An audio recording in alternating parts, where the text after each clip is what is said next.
Hello, and welcome back to the My First Marathon podcast. Today, we get to talk to someone whose relationship has changed drastically with running over the last 10 years. From forced team sport running to dealing with grief, she eventually found her way into a healthy relationship with running that she still embraces today. We talk about her first and second marathon experience and what changed for her along the way. I'm excited to share her story, so without further ado, please welcome Kegan.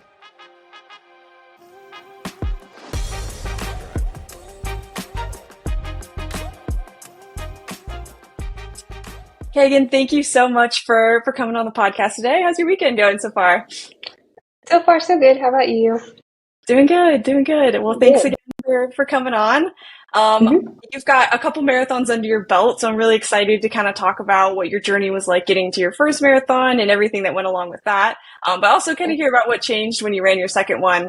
But before we get there, I'd love to know just kind of how you got introduced to running in the first place. Yeah, so I started running through soccer. So when I was in high school, we had this coach. You had to run 3 miles at a certain time before you could even practice. So I didn't practice for like a full year, just because I was not running that time. But got really good at kind of distance that way.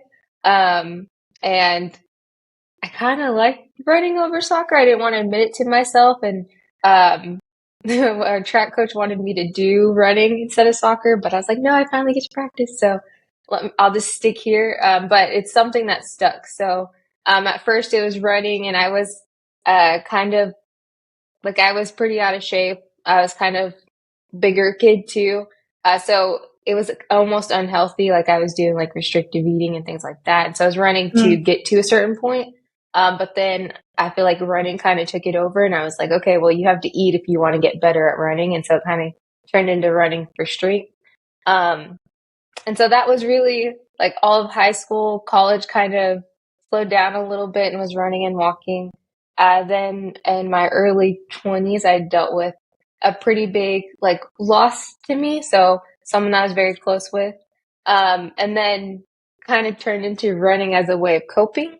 And so in that sense, I was running kind of almost to exhaustion, because I'm like, well, I don't want to think, so let's just go out and run. And that was probably a couple years. I got in an almost unhealthy way, got to where I was doing like 200 miles a month, just out of not wanting to think about anything else. But I think it kind of kept me alive at that point. So we do what we can. It transitioned into something else about a year or two after, where I was just like, okay, well, this is really fun. So I'm going to wake up because I get to run. And then I didn't even start racing or anything like that until that point. So about 10 years in is where we got to the beginning of like half marathons, things like that for me. Yeah. Wow. So your relationship with running changed pretty drastically in the last 10 years. It sounds like it was like kind of mandatory in the beginning, and then it's something that you came back to when you needed like something to distract yourself. And like, I assume it was a lot of a processing tool through that time too.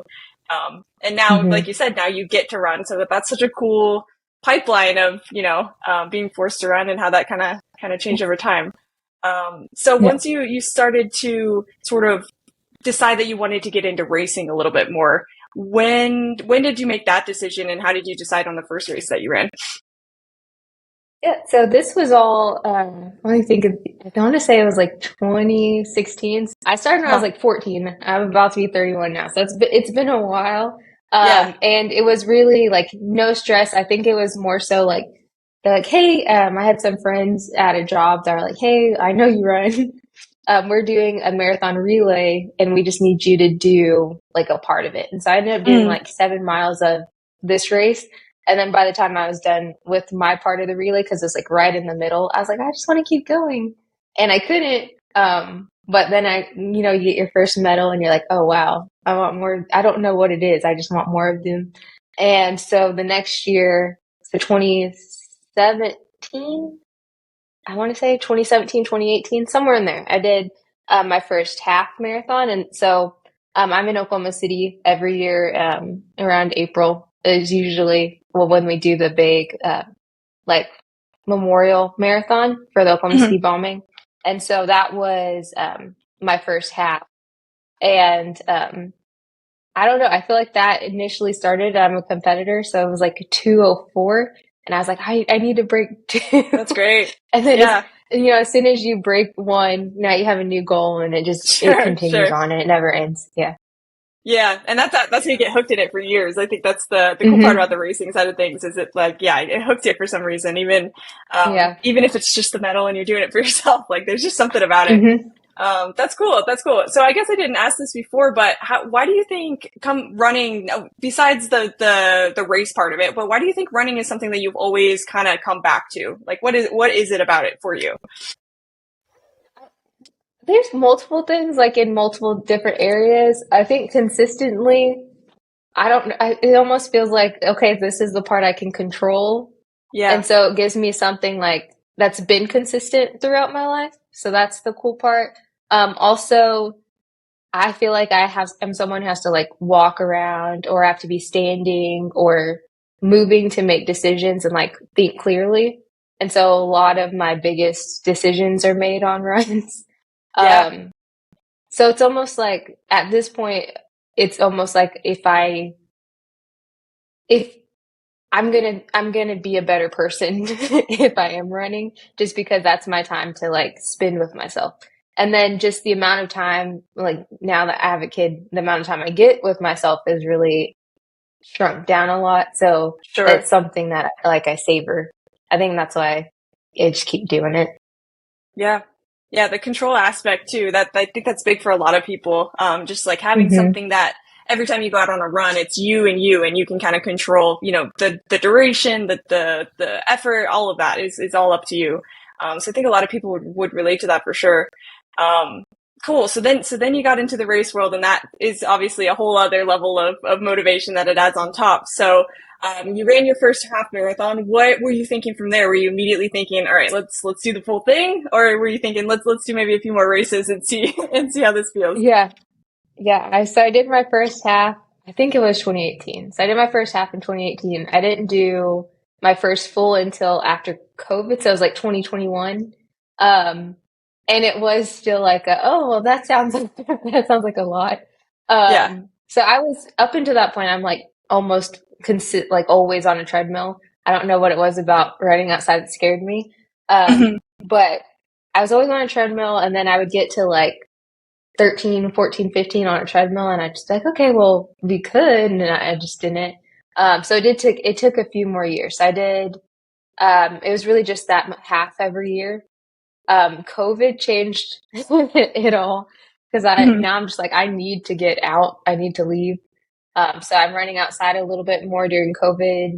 At this point, um, so one thing that actually really helps now is that I have a husband who is obsessed with running as much, maybe more, give or Nice. take, as I am. Yeah. He's done like over 10 marathons. And Oh so, wow. um, so running outside with him helped a lot.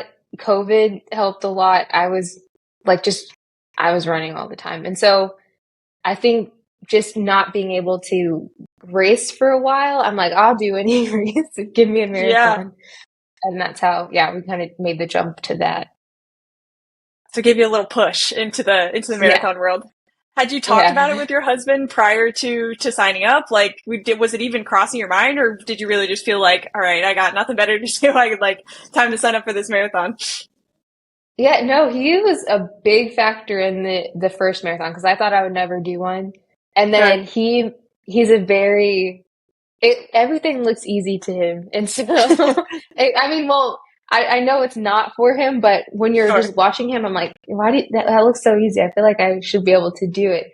And so I want to say I was like he'd done at least five, I feel like, at that point. And then Hmm. he has a goal. I have a goal of a half in every state. He has a goal of a marathon in every state. So he's just like, Hmm. let's just do them. So he was big in like the training for that one. He's the only reason I had water or any nutrition or anything on that race. I was I was very underprepared. I didn't bring anything. He Hmm. paced me the whole time.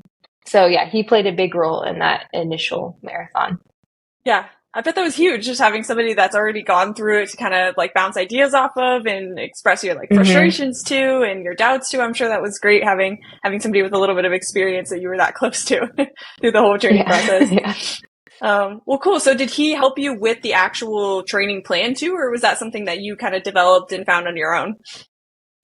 So I use it's like an app. It's called, I think it's Run with Hal. Yeah, yeah. And so, yeah, so he has a big running family. And so, my now brother-in-law, he's the one that suggested that app, but I've used it as kind of like a backbone for every race. I won't follow it completely, but Hmm. just to give me an idea of like, okay, well, this is where we should be at this point. So I was doing, it was probably 50-50, like about half of it with like just with me. And then he would typically join for like long runs and things like that. Um, he would do more than me a lot of the time, but I would follow my plan and just stick Yeah, with that and trust that. yeah. And since you were running so many half marathons, was that kind of your like base when you started training? That was the most that you had been kind of consistently putting in was 13? Yeah, so my favorite distance is actually 15, and Mm. I don't know if that's why I love half so much. I really do. But yeah, I think up until I mean, I also was not the most prepared for my full just because I completely underestimated it. So I think the longest I did train for the full was like 18 miles. Mm. Um, you can do that, I feel like, if you do that consistently. I ran 18 Sure. once and I was like, oh, that was hard. Well, we'll see. And just kind of went from there. Yeah, My first, I think it was just a lot of like the ignorance is bliss. I was just like, oh, we're going to have fun. yeah. And it was fun for a lot of it, but there was a lot of it that could have been more fun if I had prepared a little bit better, I think. Sure, sure. So Yeah. as you were kind of moving through training, well, I guess let me ask first, how long did you give yourself to train from like, when you were running 15 miles all the way up till to marathon day? Yeah, so I mean, I almost never stopped. It was only called training. So this year it was still the Oklahoma City one. It Hmm. got moved to October because of COVID. And so I think it was around like March, April that I was like, okay, we're officially marathon training. And then we had all the way to October. So I had plenty of time. Um, I would say that the first like 80% of my training was textbook. Um, I was going through like a job change, a couple vacations and things like that to where Hmm. when I tapered, it was almost like no miles because I was like out of town. I was Mm. busy. So that kind of messed it up a little bit, but I would say solid like is that like 4 or 5 months on that first one, which I think with the base it was good. I just don't think I Yeah, pushed myself how I should have pushed myself. There sure. was a lot of well, that sounds hard. Let's not do that today. In that Yeah. first one, Yeah, it is. It's like you don't know what you don't know. Like I really feel like the first yeah. one you just have to throw everything out there and just like see what sticks, see what feels good. And you Mhm. did it obviously. So there's no one way to train for a marathon. I think it's just how it's going to feel during the race is all it depends on. But where did you feel like kind of your like in those 4 months? Where did you feel like your high points were in training? Where you were like, yeah, I got this. This is going to work out. And then if there were any like doubts that were going through your head, maybe we could talk about some of that. Yeah. So high points were I just liked running. So I'm like, cool, we get to do Yeah, it. Like, this is my excuse. This is my excuse for the next 5 months. I'm going to be yeah, running. So, high points were typically just like the day to day. I'm a check mark person. So checking off those things. Low points, summer outside. That was new for me. Cause I was a yeah, treadmill runner for the most part. And then I was hearing, okay, the summer is gonna, like, it's gonna pay off because it's not always gonna be this hot and you're gonna have this conditioning and all this kind of stuff. But there's a lot of doubt whenever, okay, now it's 90 degrees at 11 a.m. and it's either you're gonna wake up early or you're not, and you're gonna have to sit in this. And that was probably the biggest adjustment for me. It was just like, there's no way around this heat. And if you don't, you're going to be on a treadmill for like 18, um, which is it's doable, but it's just not the same. I feel like I like Yeah, going somewhere. Yeah. totally. The heat was the biggest adjustment. And then that was my first time really like pushing it in the summer. So um like trusting that it was heat and not just myself was really hard to Yeah. do in that time. Yeah. Yeah, and I feel like that's a pretty time, like right now is a pretty timely time to say that because I've been seeing a lot of posts lately from people that are like, my winter pace is like out the door, and Yeah. we're all transitioning into like our summer paces. But yeah, I think it's important Hmm. to note just like you're not going to perform the same that you do in cooler temperatures that you do in the summer, and fueling's going to be completely different. And it's just like, yeah, you have to kind of get comfortable with it, you not being able to perform at your best for a while, and like it's Yeah. okay, you know. Um, Hmm.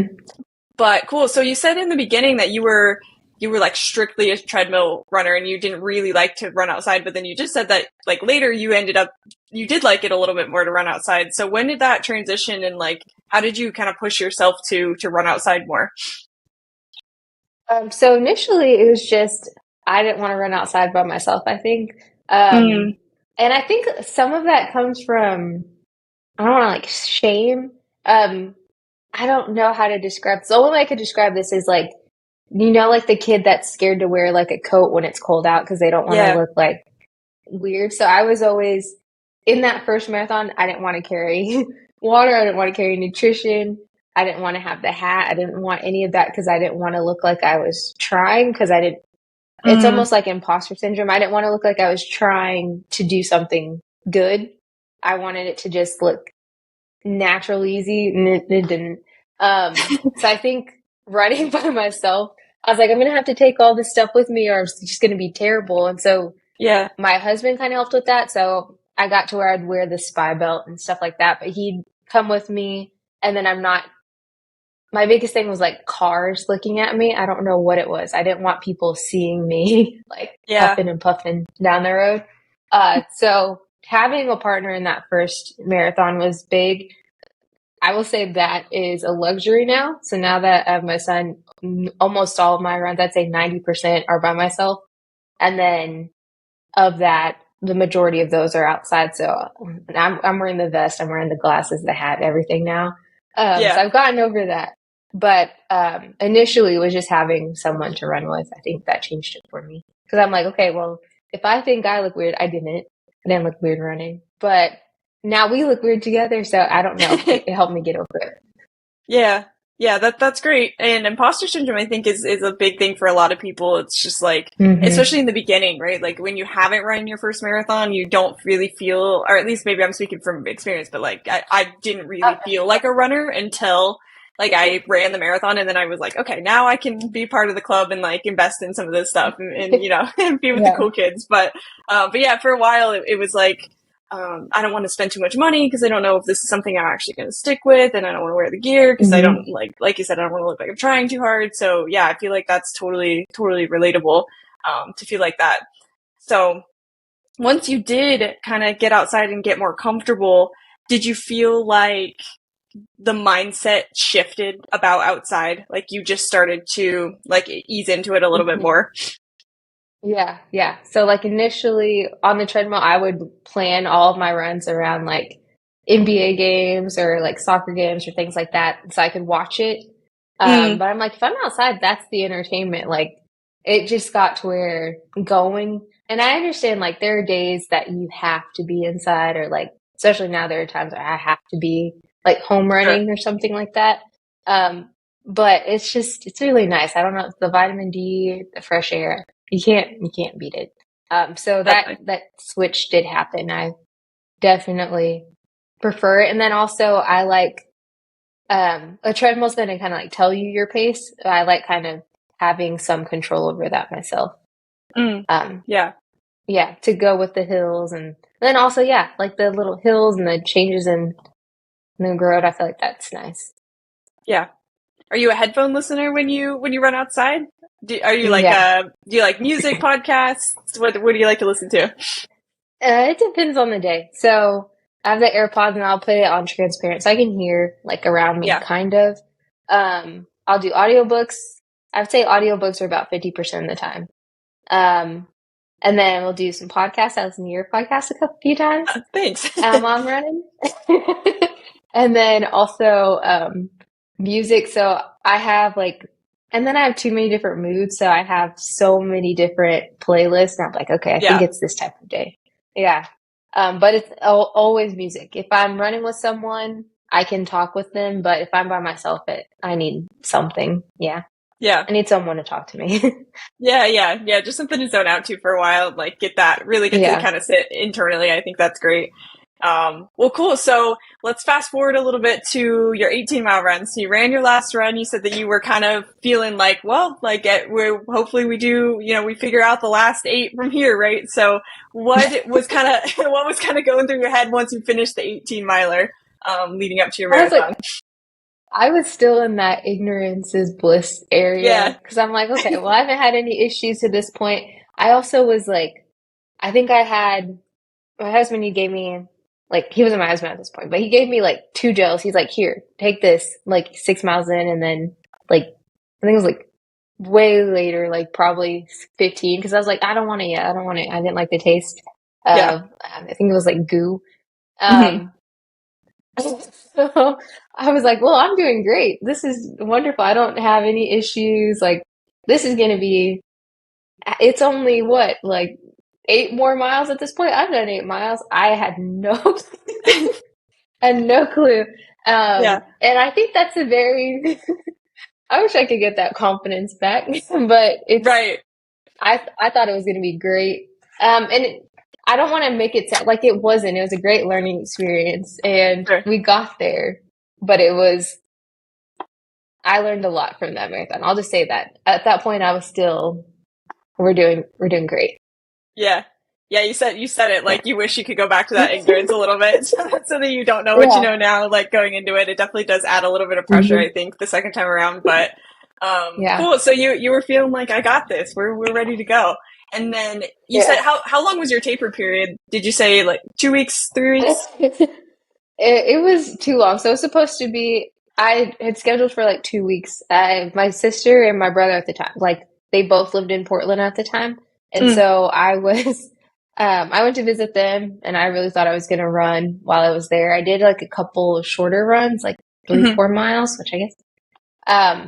But I was looking back on Strava, like I was really searching the other day and I was like, wow, you really ran like 8 miles 3 weeks before your marathon, and then you didn't run until like a couple days before your marathon. Like it was a taper. Like we tapered all the way down to nothing. Yeah. But it was like 3 weeks, yeah. Okay. Yeah. So it took 3 weeks where you were kind of like you said you were out of town and doing stuff with your family. And then were Hmm. you home the week before? Like did you have a chance to kind of settle in before your marathon and like mentally prepare, or did you go like vacation straight to marathon day? Yeah, so we actually this is a very good like tell not to have. So I started a new job I think like 2 or 3 days before. Mm. So I was home. So I started a new job. And then that weekend was actually my now sister-in-law's wedding. And Oh wow. so it was about 2 hours out of town. So that was the Yeah. night before. Her wedding, it was like, it goes till like 11, 12. I think we left at like 9:30 and drove back to Oklahoma City. And then we got back around like midnight. I went to sleep around 1. Woke up for the marathon at like 4:30. Dang. So Yeah. Quick turnaround. yeah, very quick turnaround. Yeah. Yeah, so that was the like week up leading up to it. Yeah, so you had a lot going on. I mean, that might have, I guess, been maybe a Hmm. blessing in disguise. You couldn't stress about the marathon if you had all of his other Hmm. stuff going Yeah, on. And yeah, that's then a good point. yeah, for sure. And then like you can't help your family's wedding. Like sounds like somebody really close to Yeah. you. So like, what were you gonna do? So how were you feeling the morning of? Were you nervous for the race? Were you still in that like kind of ignorance is bliss phase where you were like, no, I'm good? Or, like, how were you feeling the morning of? Yeah, so the morning of like all races, I get like very nervous, I think, because Hmm. I don't know. I think it's just like the you're gonna really try, and that gets to me. So I got really quiet. I have my headphones in. I'm like, please don't talk about it. Like we're on our way there, and he's right beside me, my husband, and I was like, I just crouched down, and I don't know. I don't like to be up with everyone, so we're in the corral, and I'm like crouched down in a corner listening to music until we start. So the nerves really do like kick in for me, like morning of. And did your husband, I'm sorry if I missed this, but did your husband run this marathon with you as well? Yeah. So he paced me on this one. Oh, right. You did say that. Okay, cool. Yeah. Cool. So you got to go through it with him. So I'm sure that was nice, but it sounds like you wanted to like be in your own world. So you were telling him like, do your own thing. I'm going to be in my own head here. Until we get started, So the race starts. What miles? I feel like we've talked about it on this podcast a couple of times that the race, like for a lot of people, it feels like it's in 3 or 4 parts. So what was the first part for you? Was it like 1 to 10, 1 to 8? Where were you feeling really good for the first kind of half? Yeah, so where I was feeling really good was probably through it. Now there's like rolling hills, so it kind of comes and goes to Oklahoma City.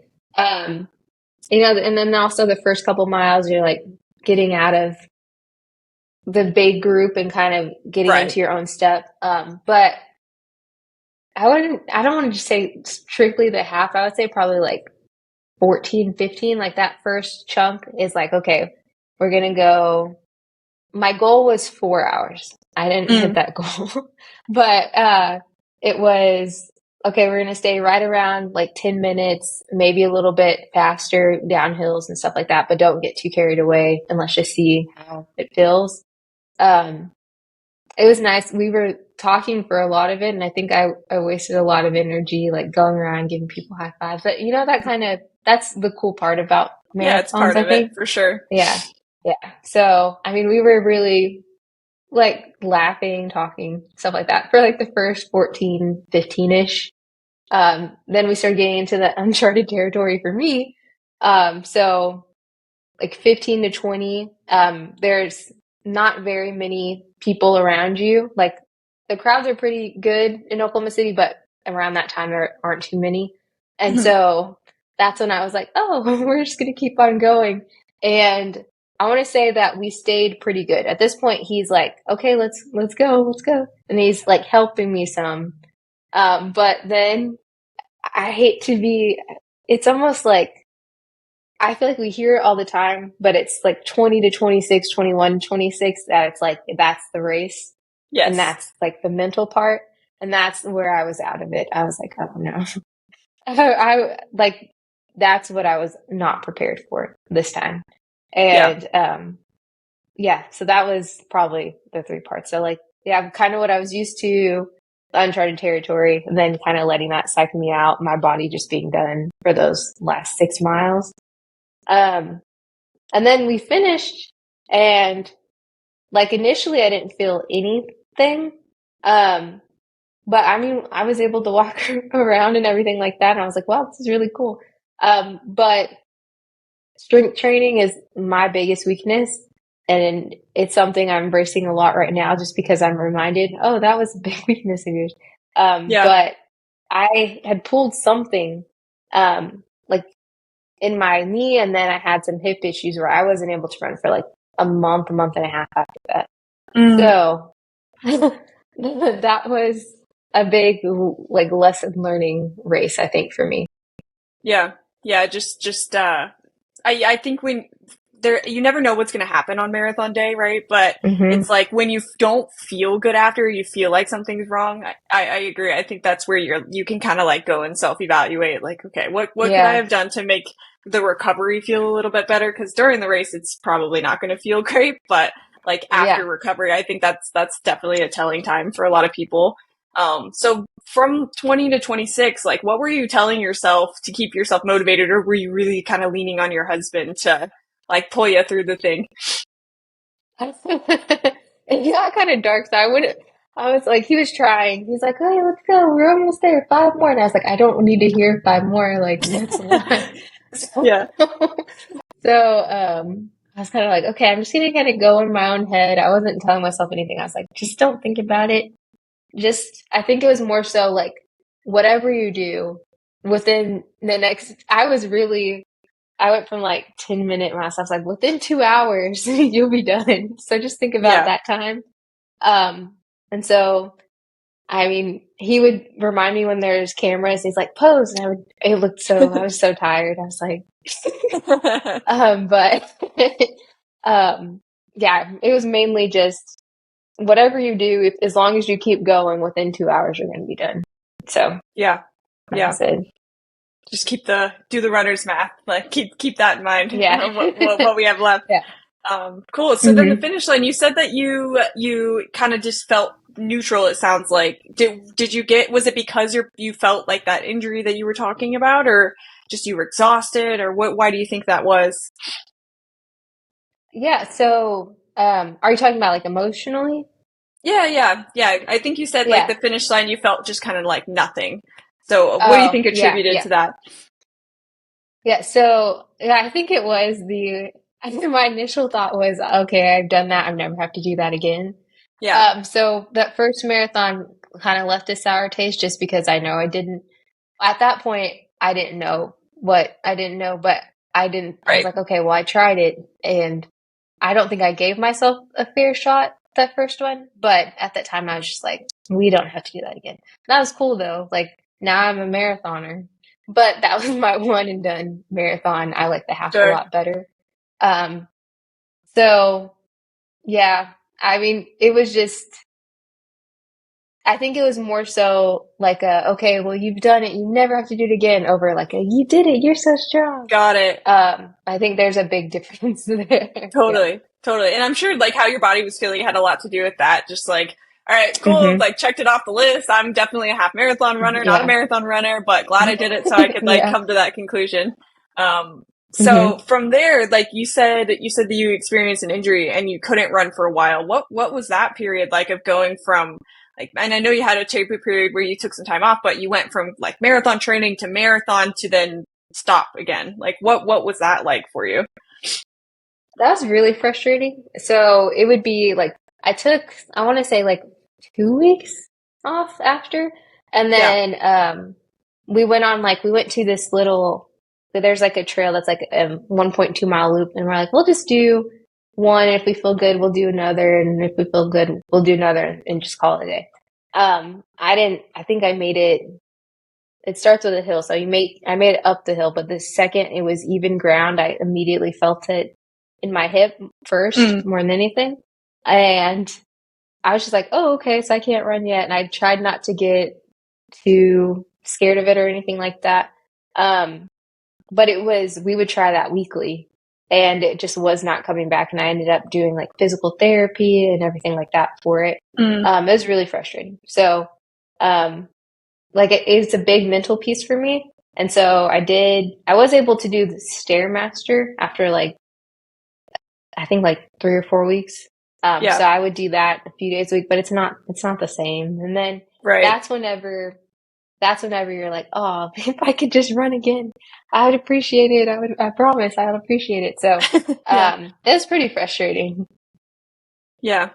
Yeah, it is frustrating, but it's good that you were kind of listening to your body. Like you tried to run a little bit, you felt that it hurt, took a step back. Because I'm sure if you just kept kind of pushing through that it would have taken you a lot longer to hmm recover. So yeah, that's good that you took it slow. And then once you recovered, what sort of goals did you have in mind from there? Were you kind of just like, okay, time to recover and I want to get back into a good routine, or were you thinking, when's the next like half marathon in my area that I could run? Yeah. Yeah. So it was back to half marathons. Hmm. So with COVID, so we had the full in October, and that was the only one that was actually like not in the spring.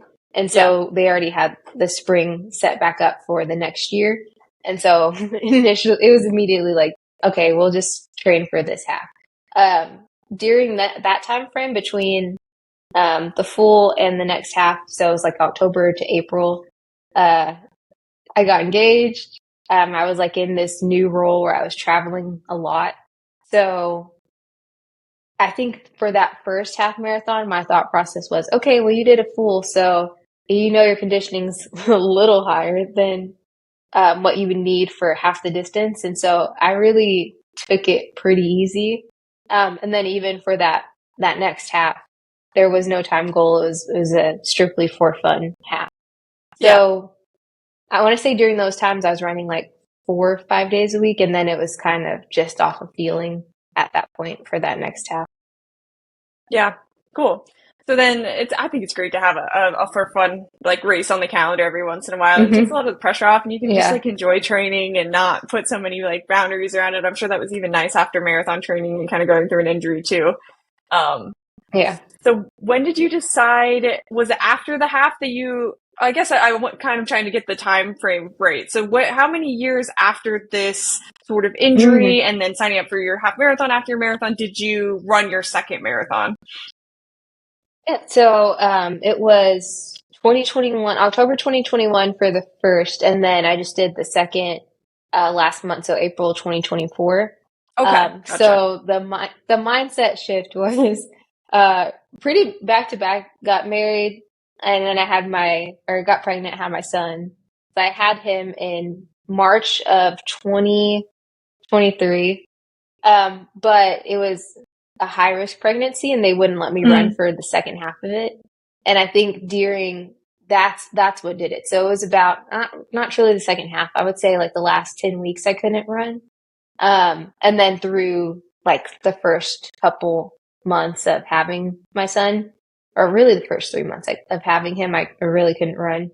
And so that time was where the like frustration I need to move kind of peaked, and I was like, if I could just run again, I'll do it right this time. Like it was almost like, it was like if I just had a second chance, I would do it so much better, and I just need that time. And so I started running like last June. Yeah, last June. And then the whole goal was just, I want to see what my postpartum PR was. And then, trained. I did a couple races like for fun just to kind of see where I was at. And then did Houston this January. So yeah, January 2024, I did a Houston half.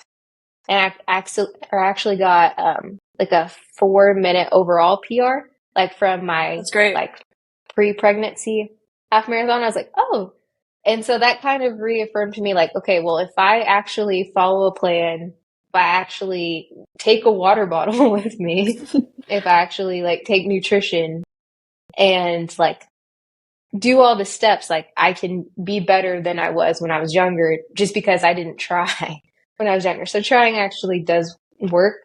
And so it was with that, like in January, that I actually decided I was going to do the full in April. So jumped right from half training into full training. Yeah. Yeah, that's great. So I guess kind of another like theme with you. It's every time your life takes like a little bit of a turn or you're going through something, it seems like running kind of comes to a halt and then you come back with like, all right, time to do this thing again, like full steam ahead. But it's cool that like I said in the beginning, it's just cool that your relationship with running has changed so much over time that you just keep coming back to it like that. During that time after your pregnancy and you had your son, and when you couldn't run, like what were you doing to, if anything, to kind of keep yourself motivated to run? Or was it really like it stopped so you felt like, all right, let's come back and do this thing like with a vengeance? Yeah, so that's another, like my husband, he really did help a lot. So every night, because it was, I don't know, I just felt very big in my body. So like it's hard to breathe, they move all your organs and stuff. So like every night after the sunset, like we'd go on a walk. And so like it'd be probably like 8:30, 9 o'clock at night, and my husband would come out and he'd walk like 30 minutes with me, and that would have to do, but I don't know. That helped a lot, but it was also like, if I'm out here, I might as well run. And then I would try and it would just hurt. I can't do it. And I didn't want to mess with anything. So, but yeah, walking during that time helped a lot. And then after giving birth, it was just, because you can't do anything for really like 6 weeks, but I wanted to make sure that I could jump right into it. And so once we hit the 6 weeks, I went to like a pelvic floor therapist just to be like, okay, how do we get here? And so immediately started those exercises with walking and everything like that, just to make sure that it's more so like I wanted to make sure that I wasn't going to run right into an injury. Like I wanted Right. to make sure I did it the right way. Right, right. And then it'd take even longer, and then you're off even longer. Like that, yeah, Yeah. that would have been probably worst case scenario for sure. Cool. So then once you were started, you got kind of cleared like some advice from your doctor. You were able to start running again. Were you signed up for anything at that point, or were you just kind of starting to get back into the routine of things?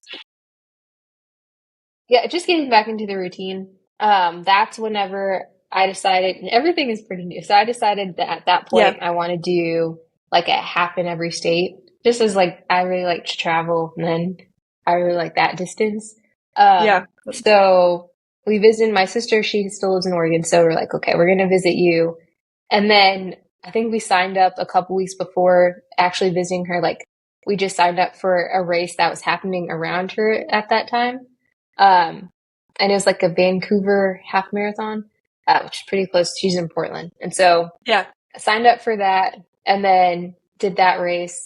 And I was like, okay, that's cool. Like, and then what I found, and this was kind of, I was trying, but from my training in June to like September, October, I'm forgetting, what was my fun race time, Yeah. in that last race before getting married, was now I'm going to try my hardest time, for this one. And I'm like, okay, so we're not too far off. Like, I mean, we're doing the same time.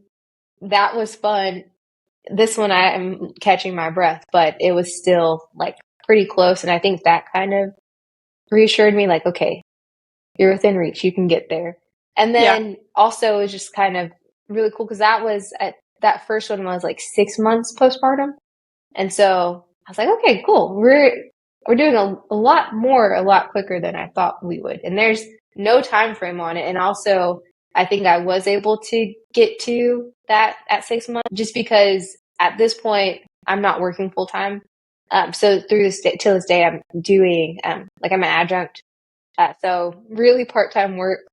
And so I do have a lot more time throughout the day that most moms don't get. And I want to, very thankful for that. Sure. Very thankful for that opportunity to be like with my kid, but then also where other moms are like, sleep is really the most important.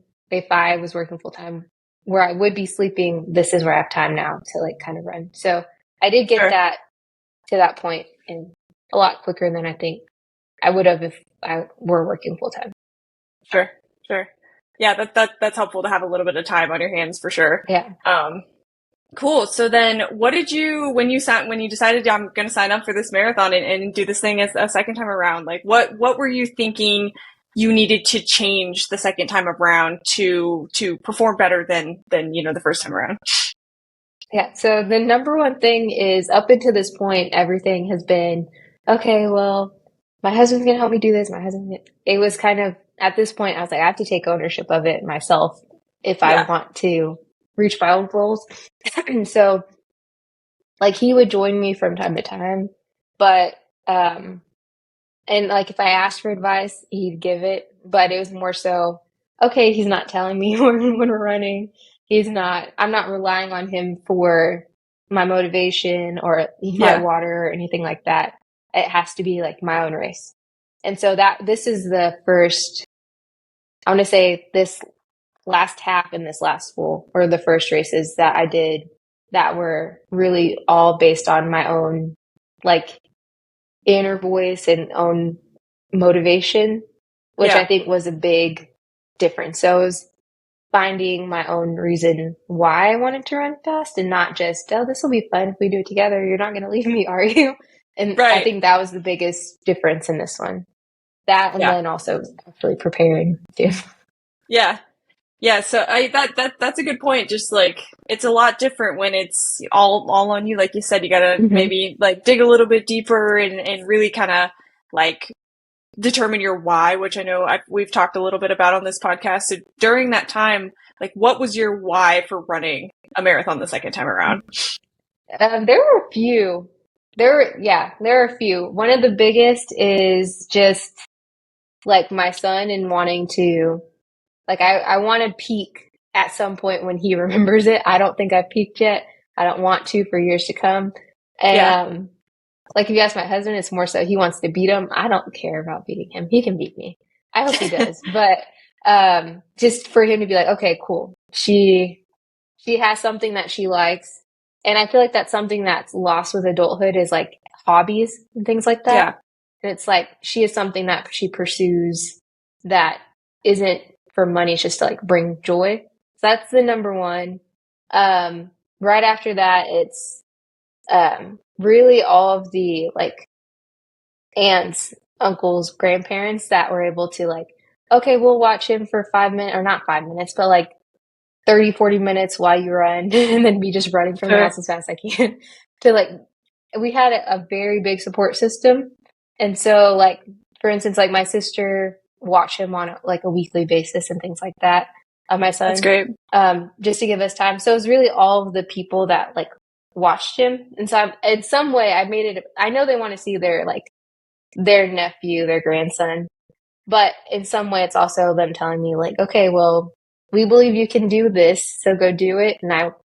So that helped a lot. So just having that support system also was kind of like feeding back into myself, like, okay, well, I can do it because they've given me the time to do it. So I owe it to myself to like try, I think. Yeah. Yeah, that's great. I like that a lot. It's like they allowed you to have the space to like kind of develop this new relationship with the marathon distance. So I think that's really cool. Sweet. So marathon, well, I guess before we get to marathon day, because the last time around you said one of your biggest regrets was only running 18 miles. So the second time around, what was what mileage did you get to for your training plan? I think my longest was 22, I think. It was either 21 or 22. And then this was a really funny day because my husband, he was like he had a trip. He had like a work trip. And so if I was going to make it happen, I was going to have to, I ran from my house. I ran around the lake from my house, and then I ran to the airport and I had to meet him at the airport. Oh, no way. And then, yeah, I had to immediately, he brought me like water and a snack, and I was like, okay, well, have fun. My son's in the back seat and I have to drive him home. So like, it was really funny because like before long runs are like, I'm going to be doing nothing the rest of the day. And then this day I'm like, hey, well, how am I going to shower and all this kind of stuff. But I think I did like 2 or 3 above 20, and then 22 was the longest. And that was, I want to say like 6 weeks out, I did the 22. I don't know if that's right. But it's what I don't think there's any right way. Yeah, I don't think there's any right way to do it, to be honest. It's like every training plan's a little bit different. Like you're a mom, you've got things going on outside of just running and things like that. So you got to fit into the schedule where you can, I think. But was that a big like help for your confidence running those longer distances the second time around versus the first time around? Yeah.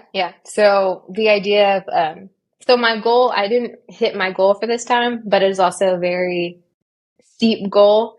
But being able to hold like goal pace for like over 10 miles of these training runs, I was like, that was very helpful. It helped a lot. Yeah. But just like, believing I could do it. For sure. Yeah. And was it different? Like the first time around, you mentioned like you leaned on your husband a lot for fuel and to kind of give you water and things like that. How different was it to carry it yourself and to like have to strategize when you were going to take it and like kind of come up with a plan that way? How different was that? Yeah, that was very different. So like, now it'll be like the night before a race and I'm in my head planning out, okay, so at like the 3rd mile, make sure, like if you haven't had anything to drink by this point, make sure you're drinking water. And like my whole plan is drink water at least every 2 miles, have some kind of fuel at least every 3 to 4 miles. Like also trying out all the different fuel to figure out what I actually like. That was a big part of strategy for me. It took up a lot of my energy. I run with a vest, and I kind of lean on the vest a lot. I'll wear a vest if it's like 3-4 miles, and I don't care. I think it looks cool. Yeah. And I always want to, now I'm over prepared. So I have my AirPod case, I have a taser, I have my water, too much like nutrition. I carry a lot of stuff with me all the time. And so, um, it's gotten to the point where I'm making notes and I'm like, okay, I'm trying to count carbs and all that kind of stuff to make sure. Um, but yeah, it's changed a lot. Yeah. Yeah, cool. And towards the end, I'll definitely ask about fuel because I'm curious, like what fuel options you landed on, that you really, really liked. But, before we get there, how did the marathon day go for you the second time around? Okay. So I mean it was still a learning opportunity. It wasn't perfect at all. The night before this marathon we actually had a like a tornado warning. And Oh, geez. so sleep wasn't the best. I honestly to this day I haven't slept more than 5 hours before a race. And Yeah. so I think we were right at 4 this time. And I ended up getting sick the morning of. So any Jeez. kind of nutrition or whatever I had before, like my carbo load, all that kind of stuff, kind of was out the window. Mm, But once we actually got into the race, I was so nervous this time around. Like I'm shaking for like the first couple miles. And I don't know, I think it was just like the expectation I placed on myself. So got in my own head. But once we were a couple miles in, that all went away.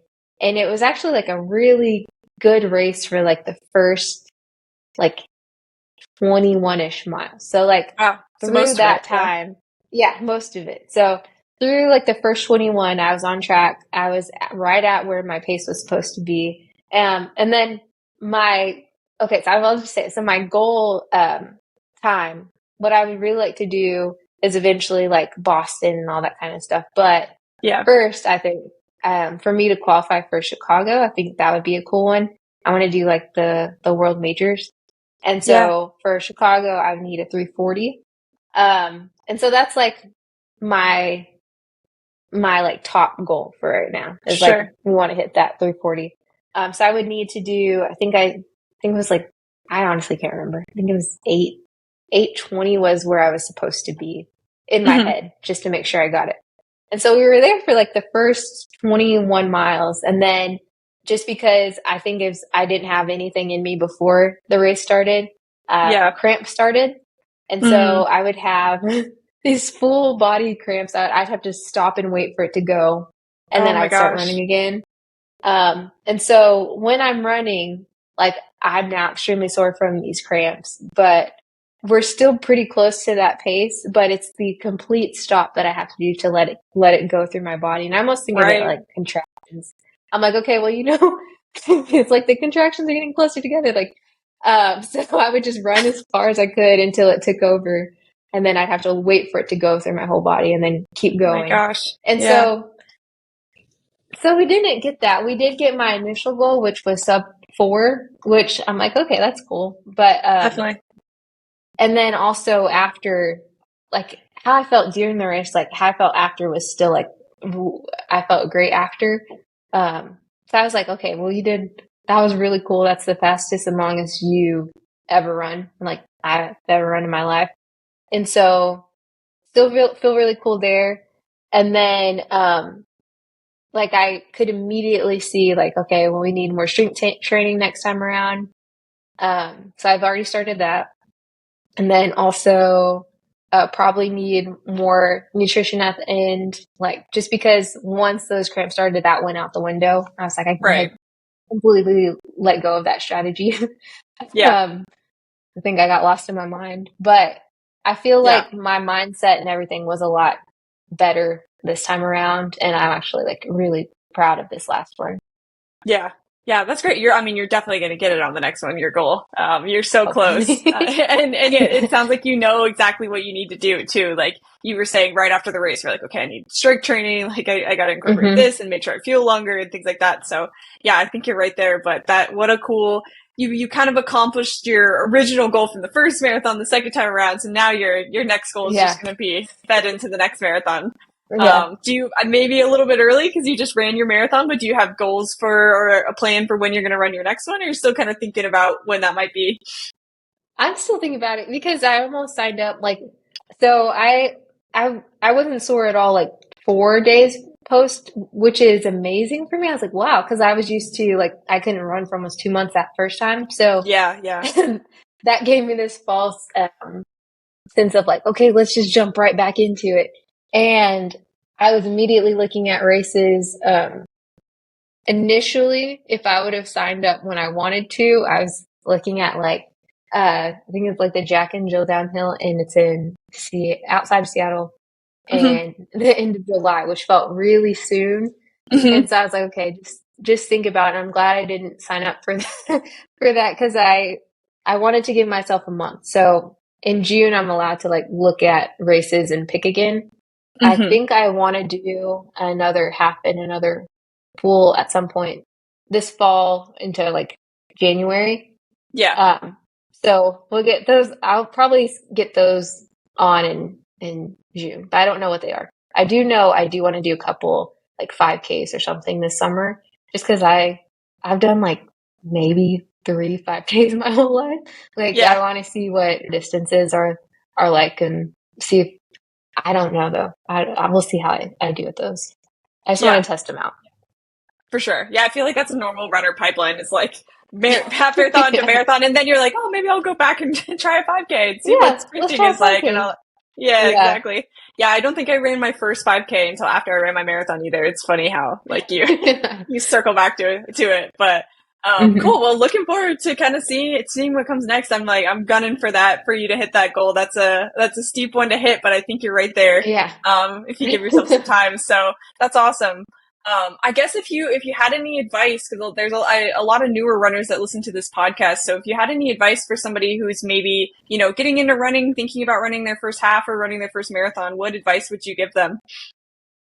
Okay, so for completely new runners, because I remember going from nothing to running in high school, and I would say that the biggest advice that like our coach put on us was it was like 3 miles or 30 minutes. So like if you can't do, you don't have to do it every day, but when you're running or just say like, okay, give yourself 30 minutes first and then you can walk if you want to jog a little bit of it, just that walk jog. And then I think that the timing over the mileage initially is what helped me a lot.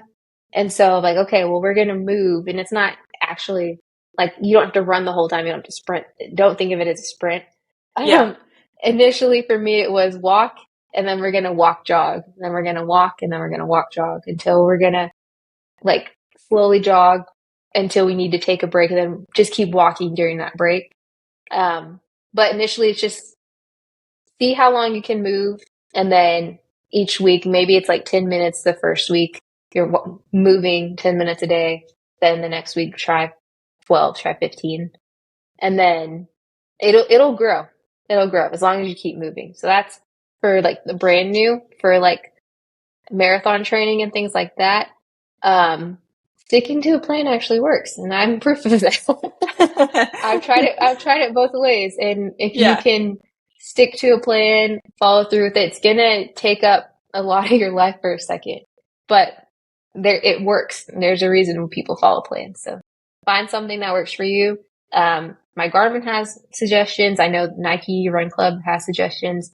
The app I use is Run with How. You can also just Google but find a plan that you think looks manageable and try to stick to it. Yeah, there's a million of them out there.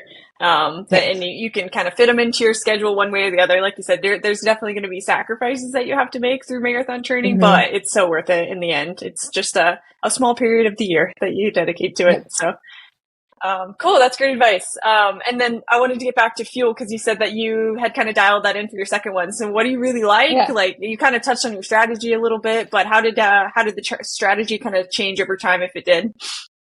Yeah. So the fuel, my favorite fuel, and they're like candy to me, and no one uses them. I don't think like the Cliff Blocks. You know what I'm Yeah, talking yeah, about? yeah. I used those in the beginning. Yeah. They're very thick and dense gummies, and so at first that was all I liked. To the point Hmm. where I would like cut them in half and stuff like that to try to make them easier for me to like pull out and chew while I'm running. Yeah. So that's still something. I just like the taste of them. So that's still something that I use on every run. And then it's either it's like SIS it's science and sports. Mm-hmm. And so those are, cause I kind of like Martine, but I don't ever want to like race with Martine. And that's the closest to this I can describe. But the like science and sports, like big S, lowercase I, big S again, or uppercase S again. And, they have a flavor. It's the lemon lime one. It just kind of tastes like a Gatorade. It's a little bit thicker than Gatorade, but it's still, and their main thing is that they say that it's the consistency is that you don't need to drink water with it. And you actually don't. So it's really cool in that way. So it's slightly thicker than water, but it does help me. It feels really good. Like it doesn't upset my stomach or anything like that. So Right. those are my two. And the way I do it is I typically take like 2 to 3 Cliff Blocks as just like candy to motivate myself to run. And I'll do that before I run. And then depending on how long I'm running, like let's say I'm doing like 2 hours or something, like 30, 40 minutes in, somewhere between there, I'll do, like 2 of the SIS things. They just look like Martine things to me, but take a couple of those. And then about 2/3 of the way through, I'll have like 2 to 3 more Cliff Blocks. And then, about 25 minutes after that, I'll take another of the SIS things. So it's not down to a science, but that's like, it helps. I don't feel like I'm starving after. I also don't feel like I'm really like, you know how your energy starts to taper off and you're like, I wonder what's wrong. And then as soon as you take something, you're like, oh, that was it. Like, that helps with it. Typically at the beginning, I'll give myself like 30 to 40, but then after that, it's like every 30 minutes, make sure I'm taking something. And then, that typically is what works best for me. So far, we're still testing everything out though. Yeah, I'm sure it'll change a little bit by the second time around, but I'll have to try the SIS brand because that's one thing that I don't like is having to take a ton of water when I take like when I'm fueling. I'll drink water throughout, but like having to really down some all at once. Yeah. So I'll have to check out that one. That actually sounds. What are nice. you currently using? I used to love Cliff Blocks. My only thing, like the flavor, I think is better than a lot of the other ones I've tried. They're just so big that sometimes I have a hard time chewing them on a run. So maybe cutting them up, like you said, would have been the move. But I switched to the Honey Stinger ones because they were a little bit smaller and I thought they tasted pretty similar. So I've been kind of going with that. But I'm in like my quote unquote off season. My marathon's not until November right now, so I'm testing out anything and everything to see if there's anything else that I like a little bit more. Because I'm still not like 100% sold on the Honey Stinger ones, but. Yeah, kind of playing around with stuff right now. So I'm glad you had that suggestion. I'm gonna get online, check it out. And then for shoes, what did you like for shoes? Like, were there any that you stuck with from the beginning? Do you use different shoes for like racing to training? What do you like in terms of shoes? Yeah, so my favorite shoe that I had like for the majority of like my running was Sock. So I loved Saucony. So Saucony. And it was, I'm not good with names. It's like endorphin. I think it was Speed. Yeah. And so I had that one forever. And so my running shoe is still the Endorphin Pro, I think is what it's called. But one that surprised me this past fall it's the New Balance Fuel Cell Super Comp. I think that's the name. Yeah, they have to make them so complicated. I believe you. But that shoe, I really, that's my favorite shoe to run in. And then, also since giving birth, my shoe size has changed. So it grew half a size. And then also, like just in the running stores and everything like that, they're like go up half a size from that. So I'm now running a full size bigger than I was before just to have that extra space in like the toe box and everything. But that's really good. And then, like the runner's like laces thing where you tie it a little tighter around your ankle, that's helped a lot. But the New Balance shoe, that is my favorite shoe of all time. I could run a race in that shoe. I don't have to because I have the other one. But if it came down to it, I would feel confident running a race in that shoe. It's also good for like every day. But it's just it has a very good like bounce and very good like response. So whereas like some other New Balance shoes, I feel like I'm sinking almost in them, or some like that are too cushy, like you sink into it and it feels really good to walk. But this one I feel like is my favorite, absolute favorite shoe to run in. And if that's the right name, get that shoe. If not, I'm sorry. But I think it's Fuel Cell Super Comp something. Yeah, I'm sure Version 2, if people are Googling it, they'll find it. Yeah. That's funny. New Balance has come up. I think you're like 3 in a row interviews that I've done in a row where you were really pro New Balance. So it's like, yeah, it's definitely, I don't want to say it's like picking up steam because I think people have liked them for a bit, but it seems like they're coming out with some styles that people are really liking lately. So that's cool. Sweet. Well, I guess my last question for you is just where can we find you? If anyone wants to follow along with you, where can they find you? Yeah, so if you want to see, it's almost like a rambling page. I just post photo dumps of my running journey on it. But I'm on Instagram, and it's KCT Runs. That's the whole thing. All I really post there is you'll see if I'm running a race, and then kind of like my weekly trainings of that race. So right now it's more so like, hey, we're just kind of hanging out. But that's the best place to find me, I think. Cool. Awesome. Well, looking forward to seeing you hit your goals later this year and seeing what race you end up signing up for. Really excited to see how that goes. But just thank you again for coming on. I really enjoyed hearing your story and kind of hear how you got to this point. So awesome having you on. Yeah, thank you for having me.